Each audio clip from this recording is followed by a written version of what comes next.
ஆண்டவராகிய இயேசுவின் இனிய நாமம் மைமைப்படுவதாக. சத்தியம் டிவி நேயர்களுக்கு அன்பான வாழ்த்துக்கள். எழுப்புதலை குறித்து காதுள்ளவன் கேட்க கடவன் இந்த நிகழ்ச்சியில் தொடர்ந்து கேட்டுக்கொண்டு வருகிறோம். மெய்யான ஒரு எழுப்புதல் வர வேண்டும் என்ற ஒரு ஏக்கத்தையும் ஒரு தாகத்தையும் ஆண்டவர் எல்லாருக்குள்ளேயும் கொடுத்திருக்கிறார். இந்த 10 ஆண்டுகள், வரப்போகிற 10 ஆண்டுகளுக்குள்ளே உலகமெங்கிலும் ஒரு பெரிய மாறுதல் உண்டாகப் போகிறது. ஆண்டவராகிய இயேசு கிறிஸ்து சீக்கிரமாய் வரப்போகிறார். நாம் வாழும் காலம் கடைசி காலமாய் இருக்கிறது. சபைகளெல்லாம் உயிர்ப்பிக்கப்பட்டு சபைகளெல்லாம் வளர்ச்சி அடைந்து சபைகளுக்கு எவ்வளவு எதிர்ப்புகள் போராட்டங்கள் வந்தாலும் தேவன் சபையை கட்டி வருகிறவர். கரை திரையற்ற ஒரு மணவாட்டியை உருவாக்குவதுதான் நம்முடைய மணவாளனாகிய இயேசு கிறிஸ்துவனுடைய வாஞ்சை. சபை இந்த நாட்களில் அதை எதிர்பார்த்து கொண்டிருக்கும் போது ஆண்டவர் தம்முடைய ஆவியை ஊற்றுவார். பெந்தேகோஸ்தே என்னும் நாள் வந்தபோது சீஷர்கள் எல்லாரும் இயேசுவின் தாயாகிய மரியாளோடும் அவருடைய சகோதரோடும் உட்கார்ந்து விடாமல் ஜெபம் பண்ணிக்கொண்டே ஒருமனப்பட்டு இருந்தபோது ஆண்டவர் நிச்சயமாக ஒரு பெரிய ஆவியின் ஒரு ஊற்றப்படுதலை ஊற்றி காத்திருங்கள் என்று சொன்ன அந்த ஆண்டவர், அவர்கள் காத்திருந்த போது அப்படி ஆண்டவர் செய்யவில்லையா? இந்த நூற்றாண்டிலும் ஒரு எழுப்புதல் வரும் என்று ஆண்டவர் சொல்லி இருக்கிறார். இந்த 21வது நூற்றாண்டு, இந்த 21வது ஆண்டு, இந்த நூற்றாண்டிலே ஒரு விசேஷமான ஒரு ஆண்டாக ஆண்டவர் மாற்றித் தரும்படி ஊக்கமாய் ஜெபிப்போம். இந்த வார்த்தைகளை கேட்டுக்கொண்டிருக்கிற உங்கள் வாழ்க்கையிலும் ஆண்டவர் ஒரு பெரிய மாற்றத்தை தரும்படி ஊக்கமாய் ஜெபம் பண்ணுங்கள். ஆண்டவர் ஒரு பெரிய எழுப்புதலை தருவாராக. ஆதியாகமம் 3ஆம் அதிகாரம் 8ஆம் வசனத்தை நாம் வாசிக்கும்போது, பகலின் குளிர்ச்சியான வேளையில் தோட்டத்தில் உலாவுகிற தேவனாகிய கர்த்தருடைய சத்தத்தை அவர்கள் கேட்டார்கள். அப்பொழுது ஆதாமும் அவன் மனைவியும் தேவனாகிய கர்த்தருடைய சந்நிதிக்கு விலகி தோட்டத்தின் விருட்சங்களுக்குள்ளே ஒளித்து கொண்டார்கள் என்று பார்க்கிறோம். அதிகாலை, பகலின் குளிர்ச்சியான வேளை, ஆண்டவர் மனிதனை உண்டாக்கி அவனை சந்திப்பதற்காக வந்தார் என்பதை பார்க்கிறோம்.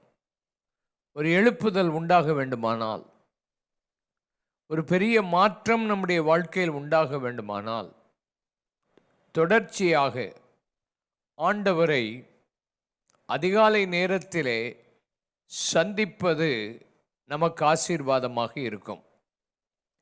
மனிதனை உண்டாக்கின ஆண்டவர் அவனை சந்திப்பதற்காக பகலின் குளிர்ச்சியான வேளையில் அதிகாலையில் அவனை வந்து சந்தித்து கொண்டே இருந்தார். அவருடைய சமூகம் அவனுக்கு காலையிலேயே கிடைத்தது. மனிதர்களாகிய நமக்கு நம்மை கொண்டு ஒன்றும் செய்ய முடியாது. தேவன் படைத்த நோக்கத்தை நம்முடைய வாழ்க்கையில் நிறைவேற்ற வேண்டுமானால் ஒவ்வொரு நாளும் காலையில் ஆண்டவருடைய சத்தத்தை கேட்க வேண்டும். ஒவ்வொரு நாள் உருவாக்கப்படும் போதும் ஆவியானவர் தம்முடைய வசனத்தை அனுப்பினார் என்பதை பார்க்கிறோம். தேவன் தம்முடைய குமாரன் மூலமாக பேசினார். வார்த்தையினாலே உலகங்கள் உண்டாக்கப்பட்டது. ஒவ்வொரு நாளும் புதிய புதிய புதிய காரியங்கள் நடைபெற்றது போல ஒவ்வொரு நாளும் காலையில் ஆண்டவரை சந்திக்கும் போது அது ஏதோ ஒரு வழக்கமான சந்திப்பாக இராதபடி ஆண்டவர் நம்மோடு கூட பேசி காரியங்களை செய்ய அந்த காலை நேரம் மிகவும் முக்கியமானதாக கருதுவோம். ஆண்டவர் ஒரு நாள் சந்திக்க வந்தபோது ஆதாமும் ஏவாளும் காணவில்லை.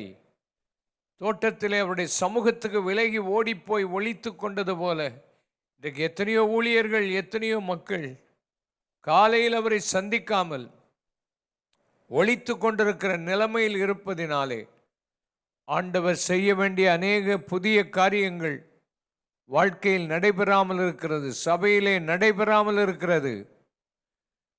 எல்லா ஆலயங்களும் காலையிலே திறக்கப்படுகிறது. நான் ஒரு முறை இலங்கை தேசத்துக்கு போயிருந்தேன்.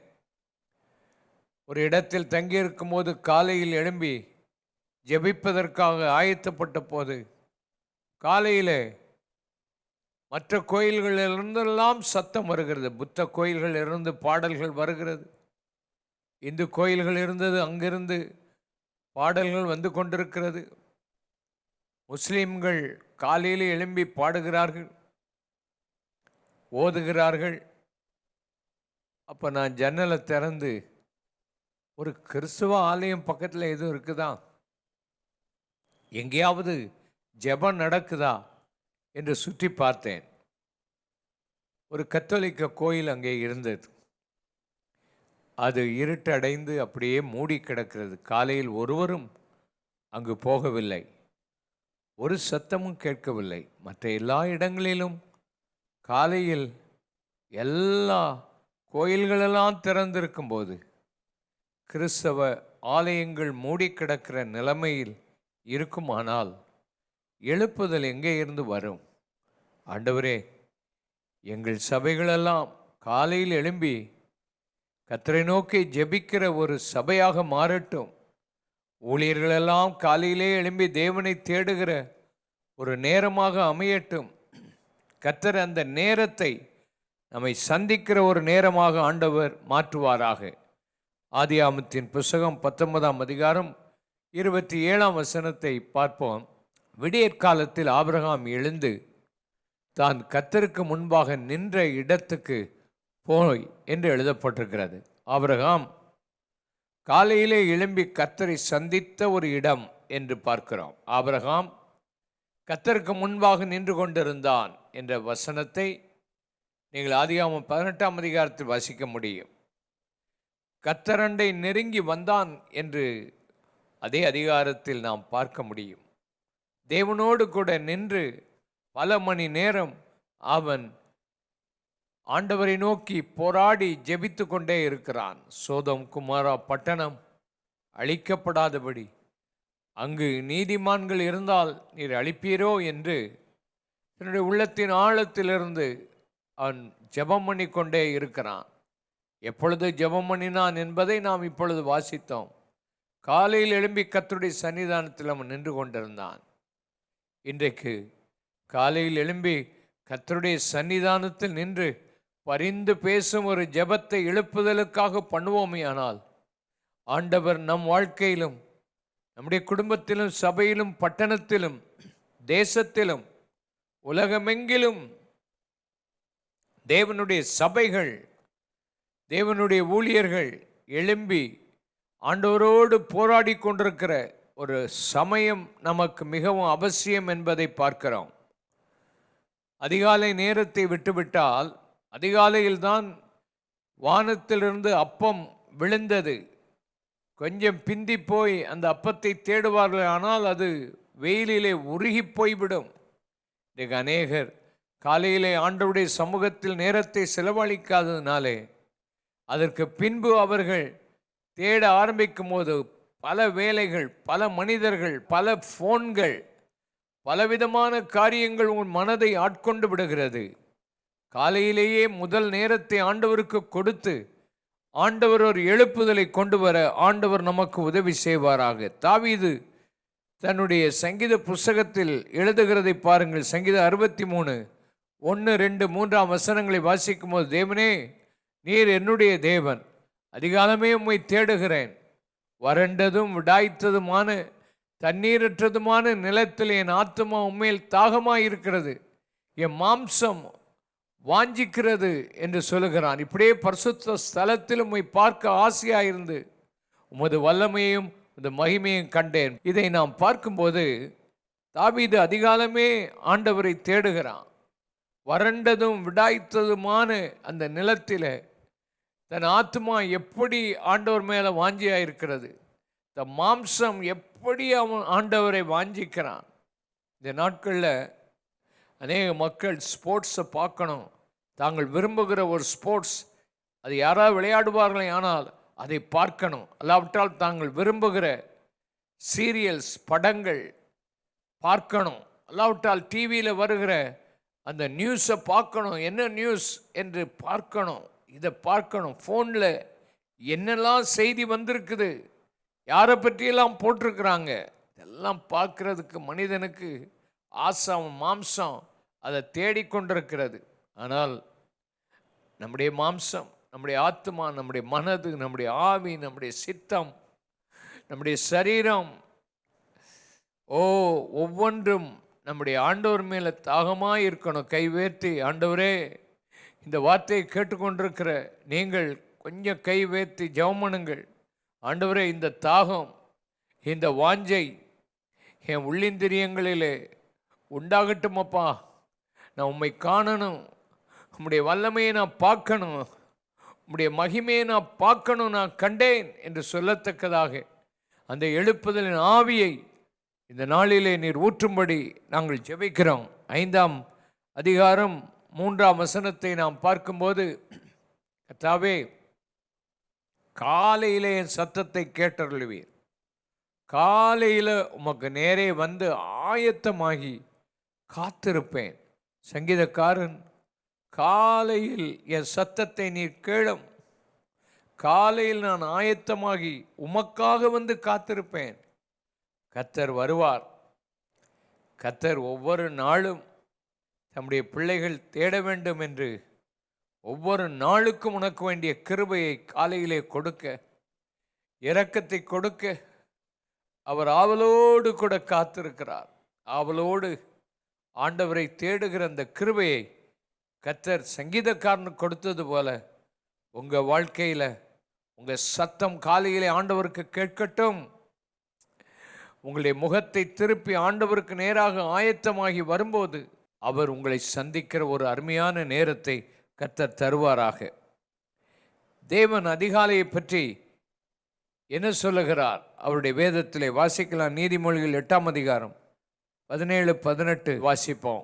என்னை சிநேகிக்கிறவர்களை நான் சிநேகிக்கிறேன், அதிகாலையில் என்னை தேடுகிறவர்கள் என்னை கண்டடைவார்கள். ஐஸ்வர்யமும் கனமும் நிலையான பொருளும் நீதியும் என்னிடத்தில் உண்டு. 20ஆம் வசனம். என்னை சிநேகிக்கிறவர்கள் மெய்ப்பொருளை சுதந்திரிக்கும்படி அவருடைய களஞ்சியங்களை நான் நிரப்புவேன். ஆண்டவர் என்ன சொல்கிறார்? அதிகாலையில் என்னை தேடுகிறவன் என்னை சிநேகிக்கிறான். என்னை சிநேகிக்கிற மனிதன் அதிகாலையில் தேடுவானாம்.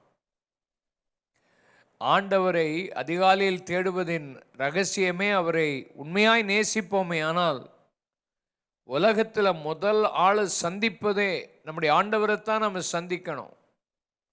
மற்ற எதை பார்க்கலும் தெய்வத்தை சந்திக்கிற அந்த நேசம் அதிகாலையிலே நமக்கு வர வேண்டும். ஐஸ்வர்யம், கனம், பொருள், புகழ் இதெல்லாம் வர வேண்டுமானால் முதலாவது இந்த ஆண்டவரை நீங்கள் தேடுங்கள். மெய்ப்பொருளை சுதந்திரிக்கணும். உலகத்தில் இருக்கிறதெல்லாம் பொய்ப்பொருள், அது தற்காலிகமானது, அது நிலைத்து நிற்கக்கூடிய ஒன்று அல்ல. உங்கள் வாழ்க்கையில் மெய்ப்பொருள் தெய்வம்தான். அழியாதவர், ஆதி முதல் இருக்கிறவர், உண்மையாயிருக்கிற தெய்வம். அவரை நீ காணாவிட்டாலும் அவர் இருக்கிறவராக இருக்கிற தெய்வம். அவரை நீ தேடும்போது நிச்சயம் ஆண்டவர் உன்னை ஆசீர்வதிப்பார். ஓ ஆண்டவர் இந்த நேரத்தில் உன்னோட கூட பேசிக்கொண்டிருக்கிறார். இவன் வாழ்க்கையில் எவ்வளோ நாட்களை வீணாக்கிட்டா, எவ்வளோ நேரம் வீணாய் போய்விட்டது. வீண் சிந்தையில் காலையில் எழும்பினாலும் உன்னால் ஜெபிக்க முடியாத அளவுக்கு பல எண்ணங்கள், பல போராட்டங்கள், பல காரியங்களிலே நீ மூழ்கி போயிருக்கிறாய். உன்னுடைய சரீரமெல்லாம் டயர்டாகி போய்விடுகிறது. கர்த்தர் உன்னை எழுப்ப வேண்டும். அதிகாலையில் ஆண்டவரை தேட வேண்டும்.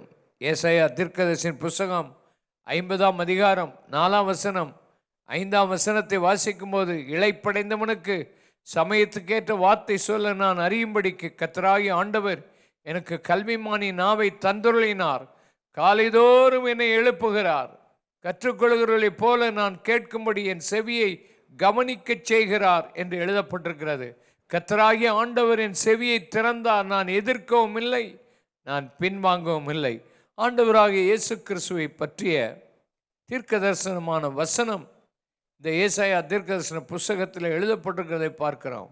அவர் அதிகாலையிலே அவர் எழும்பினார், கற்றுக்கொள்கிறவனைப் போல கற்றுக்கொண்டார், காதுகளை ஆண்டவர் திறந்தார், அவர் எதிர்க்கவில்லை. எதற்காக அவர் எழும்பினார்? சமயத்துக்கேற்ற வார்த்தைகளை இளைப்படைந்தவனுக்கு சொல்ல. இயேசு கிறிஸ்துவின் வாழ்க்கையில் இளைப்படைந்த ஏராளமான மக்கள் அவரண்டை வந்தார்கள். வருத்தப்பட்டு பாரம் சுமக்கிறவர்களை நீங்கள் எல்லாரும் என்னிடத்தில் வாருங்கள், நான் உங்களுக்கு இளைப்பாறுதல் தருவேன் என்று அவர் சொன்னாரே. அவரிடத்தில் வேதனையோடு வந்த மக்களுக்கு உன் வேதனை நீங்கி சுகமாயிரு என்று சொன்னார். அது மாத்திரமல்ல, அவர் சமூகத்தில் சமாதானம் இல்லாமல் வந்தவர்களுக்கு சமாதானம் என்று அவர் சொன்னார். பயத்தோடு இருந்தவர்கள் இயேசு உயிரோடு எழும்பின உடனே எந்த வீட்டின் அறைகளுக்குள்ளெல்லாம் அந்த நேரம் போனாரோ, உங்களுக்கு சமாதானம், பயப்படாதிருங்கள். அவருடைய வாழ்க்கையில் பயம் பிடித்திருந்தது, சமாதானம் இழந்திருந்தார்கள். உயிர்த்தெழுந்த ஆண்டவர் அவர்களுக்கு எப்பவும் இந்த வார்த்தைகளையே சொன்னார், நான் தான், பயப்படாதிருங்கள். கடும் காற்று, பயங்கரமான கொடுமையான அந்த கடல் கொந்தளிப்பு, படகு ஆடி தண்ணீருக்குள் மூழ்கி போற நேரம், அந்த நேரத்தில் ஆண்டவர் வந்து அவர்களை பார்த்து, நான் தான், பயப்படாதிருங்கள். இளைப்படைந்த மக்களுக்கு சமயத்துக்கேற்ற வார்த்தை சொன்னார். மகளே அழாதே என்று அவர் சொல்லவில்லையா? இன்றைக்கும் ஆண்டவருடைய வார்த்தைகள் நமக்கு வேணும்.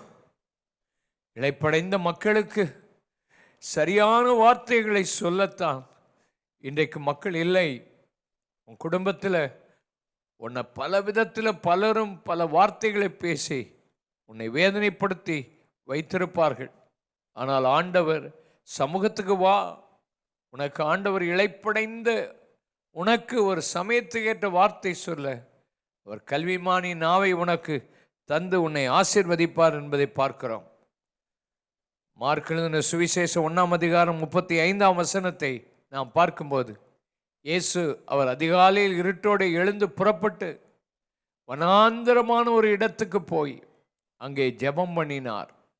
அதிகாலையில் இருட்டோடு எழுந்து புறப்பட்டு வனாந்தரமான ஒரு இடத்துக்கு போய் ஜெபம் பண்ணினார். ஏன் ஒரு அதிகாலையில் இருட்டோடு எழும்பினார்? மற்ற மனிதர்கள் அவரை சந்திக்கணும், அவர்கிட்ட ஜெபம் பண்ணணும்னு விரும்புவார்கள். ஆனால் மற்ற மனிதர்களுடைய முகத்தை பார்ப்பதற்கு முன்பு தன்னுடைய பிதாவின் முகத்தை பார்க்க வேண்டும் என்ற ஒரு ஆசையோடு கூட அவர் காலையிலே எழும்பி போய்விட்டார். சீஷர்கள் எழும்பி அவரை தேடுகிறார்கள், எல்லாரும் அவரை தேடுகிறார்கள். அவரோ புறப்பட்டு வனாந்தரமான இடத்துக்கு போய் தேடினார். காரணம் என்ன? மற்ற மக்கள் அந்த நேரத்தில் அவரை தொந்தரவு செய்யக்கூடாது, வேறு யாரும் தேவனோடு தன்னுடைய பிதாவோடு கூட இருக்கிற அந்த நேரத்தை கெடுத்து விடக்கூடாது என்று சொல்லி அவர் தனித்து ஜெபம் பண்ணினார். பாலியாங்கிச்சோ என்ற தேவனுடைய மனுஷன் கொரிய தேசத்தில் அவர் இருக்கிறார். அடிக்கடி நான் அவரை சந்தித்திருக்கிறேன். அவர் இந்த இடத்துக்கு வந்திருக்கிறார். அவர் ஒரு முறை அதிகாலையில் அவர் 3 மணி நேரம் ஜெபிப்பது வழக்கம். 82 வயதான போது அவர் சொல்லுகிறார், இப்போ நான் 5 மணி நேரம் ஜெபம் பண்ணுறேன்னு சொல்கிறார். அவர் போகிறதுக்கு முன்னால் அவருடைய செக்யூரிட்டி, அவருடைய உதவி ஊழியர்கள், இவர்கள் எல்லாருமே ஆயத்தமாக வேண்டும். எத்தனையோ பேர் ஆயத்தமாகி அவர் சரியாக கூட நடக்க முடியாது. ஆனால் தேவ சமூகத்தில் பல மணி நேரம் ஜெபிப்பதற்கு போகிறார். ஒரு முறை அவர் ஜெபம் பண்ணி கொண்டிருந்த போது அந்த தேசத்து பிரசிடென்ட் அவரை கூப்பிடுறார். அவருடைய செக்ரட்டரி ஃபோனை எடுத்து சொல்கிறார், நான் இந்த பிரசிடென்ட் பேசுகிறேன், சில ஆலோசனை கேட்கணும் அவரோடன்னு சொல்லி கேட்கும்போது அந்த பிரசிடென்ட் அவர் சொல்லிட்டாராம், எங்கள் ஐயா யார்கிட்டையும் பேச மாட்டார், இந்த நேரம் அவரை தொந்தரவு பண்ணிடக்கூடாது, அவர் தேவனோடு பேசுகிறார், ராஜாதி ராஜாவோடு பேசுகிறார் என்று சொல்லி அந்த பிரசிடெண்ட்டுக்கு கூட நேரம் கொடுக்கலை. அருமையானவர்களே, நம்ம ஆண்டவருக்கு எவ்வளோ முக்கியத்துவம் கொடுக்குறோம். நம்முடைய ராஜாதி ராஜா நம்ம கூட பேசணும். இடைஞ்சல் இல்லாத ஒரு இடத்தை தேடி போய் தேவ சமூகத்தில் காத்திருக்கிற அந்த நேரங்களை ஆண்டவர் இந்த நாளில் தந்து நமக்கு ஒரு எழுப்புதலை தரும்படி ஊக்கமாய் ஜெபம் பண்ணுவோம். ஆண்டவர் நம்மை ஆசீர்வதிப்பார். மகதலேனா மரியாளை பற்றி நாம் படிக்கும்போது யோவானில் சுவிசேஷம் 20ஆம் அதிகாரம் 1-2 வசனத்தை நாம் வாசிக்கும்போது, வாரத்தின் முதல் நாள் காலையில் அதிக இருட்டோடே மகதலேனா மரியாள் கல்லறிடத்துக்கு வந்து கல்லறை அடைத்திருந்த கல் எடுத்து போட்டிருக்க கண்டாள். உடனே அவள் ஓடினாள் என்று பார்க்கிறோம். ஒரு மகதலேனா மரியாள் இயேசுவின் மேலே அன்பு வைத்தபடினால அவளுக்கு இயேசுவை பார்க்காம, இயேசு இல்லாமல் தூங்க முடியலை. அவள்கிட்ட 7 பிசாசுகள் இருந்தது. 7 பிசாசுகளை அவர் துரத்தினார். அந்த நன்றி அவள் மறக்கவே இல்லை. இயேசு அடக்கம் பண்ணப்பட்ட பின்பு அவளுக்கு இரவு தூக்கம் வரல. காலையிலே எழும்பி கல்லனிடத்து ஓடுகிறாள் என்றால், ஓடி அங்கே இயேசுவை காணலைன்னு சொல்லி உடனே பேதுருவிடத்து ஓடி போய் சொல்கிறா. அவங்கெல்லாம் ஓடி வந்து பார்க்குறாங்க, இல்லை இயேசு இருந்த இடத்துல இல்லை, அவர் இல்லை. அவங்க திரும்ப போயிட்டாங்க. ரொம்ப ஆச்சரியமாக இருக்குது. இயேசு கிறிஸ்துவை பார்க்க ஓடி வந்தாங்க, அதில் இல்லைன்னு சொன்னோன்னே திரும்ப போயிட்டாங்க. அவங்க பார்த்ததெல்லாம் வெறும் அவருடைய மேலே சுற்றி வைக்கப்பட்ட அந்த சீலைகள் ஒரு இடத்துல வைக்கப்பட்டிருந்தது, அதைத்தான் பார்த்தாங்க. ஆனால் மரியாள் கண்ணீரோட திரும்ப அந்த கல்லறையின்குள்ளே உற்று பார்க்கும்போது அங்கே தேவ தூதர்களை கண்டாள். அந்த பேதுரும் யோவானும் ஓடி வந்து பார்த்தபோது அங்கே தூதர்கள் இல்லையா, அங்கே வெறும் சீலையை மாத்திரம் பார்த்துட்டு போயிட்டாங்களே. இந்த மகள் கண்ணீரோடு அங்கே தொடர்ந்து இயேசுவை பார்க்கணும் என்று நின்ற போது அவளுக்கு தூதர்களை பார்த்த பிறகு அவளுக்கு அந்த ஆவல் போகலை. இயேசுவை பார்க்கணும் அப்படின்னு தொடர்ந்து அழுது கொண்டே இருந்தாள். அப்போ தான் இயேசு மரியாளே என்று அவளை அழைத்து உயிர்த்தெழுந்த ஆண்டவர் அவளை சந்தித்து பேசினார் என்பதை பார்க்கிறோம். இன்றைக்கு அருமையானவர்களே, அவரை அவளோடு தேடுகிறவர்களுக்கு தம்மை வெளிப்படுத்துவார். உயிர்த்தெழுந்த ஆண்டவர் இந்த நாளில் உன்னை சந்தித்து உனக்கு ஒரு எழுப்புதலை கொண்டு வர அவர் ஆவலோடு கூட அவர் எதிர்பார்த்து கொண்டே இருக்கிறார். ஆண்டவருடைய வல்லமையின் கரம் இந்த நாளில் உன் மேலே இருக்கும்படியாக, ஆண்டவருடைய கரம் உங்கள் மேலே இறங்கி வரும்படியாக கர்த்தர் அற்புதங்களை செய்வாராக. ஹட்சன் டெய்லர் என்பவர் சீன தேசத்தில் ஊழியம் செய்ய போய் மிஷினரி ஊழியத்தை செய்தார். பல ஆண்டுகள் அவர் செய்த போது அதிகாலையில் ஒவ்வொரு நாளும் அவர் விழித்து ஜெபம் பண்ணினாராம். அவருடைய நண்பர் ஒருவர் சொல்லுகிறார், ஹட்சன் டெய்லர் சூரியன் உதயமாகும் முன்னாலேயே, சூரியன் அந்த தேசத்தில் உதிப்பதற்கு முன்பே அவர் தேவனை சந்திக்கிற ஒரு மனுஷன். ஜான் வெஸ்லி என்கிற ஒரு பெரிய எழுப்புதலை கொண்டு வந்தவர் ஒவ்வொரு நாளும் அதிகாலையில் 4 மணி முதல் 6 மணி வரை 2 மணி நேரம் விடாமல் ஜெபித்திருக்கிறார். மார்ட்டின் லூத்தர் ஒரு பெரிய எழுப்புதலை கொண்டு வந்தவர், ஒரு பெரிய மறுமலர்ச்சியை கொண்டு வந்தவர், ப்ரொட்டஸ்ட் பண்ணினவர். அவர் சொல்லுகிறார், ஒரு நாளைக்கு 3 மணி நேரம் நான் ஜெபிக்கவில்லை என்றால் அந்த நாள் எனக்கு வெற்றியாயிராது, சாத்தான் என்னை ஜெயித்து விடுவான். ஆகையினாலே விடாமல் நான் பல மணி நேரம் ஒவ்வொரு நாளும் ஜெபித்து வெற்றியை நான் கண்டிருக்கிறேன் என்று அவர் சொல்லுகிறார். அப்படித்தான் வேதத்தில் உள்ள அநேக மனிதர்கள் செய்தார்கள். 1812 அந்த ஆண்டிலே பர்மா தேசத்திலே பெரிய எழுப்புதலை அதோனிராம் ஜட்சன் என்ற ஒரு மிஷினரி கொண்டு வந்தார். அவருடைய வாழ்க்கையில் அதிகாலை என்பது 12 மணிக்கு பின்பு, இரவு 12 மணிக்கு பின்பு அவர் தன்னுடைய வேதத்தை தியானம் பண்ணி தேவ சமூகத்திலே விழுந்து கிடப்பார். இவான் ராபர்ட்ஸ் என்பவர் எழுப்புதலை கொண்டு வருவதற்கு முன்பு அதிகாலையில் 1 மணி முதல் 5 மணி வரைக்கும் தேவ சமூகத்திலேயே விழுந்து கிடந்து ஜெபித்து எழுப்புதலை கொண்டு வந்தார்.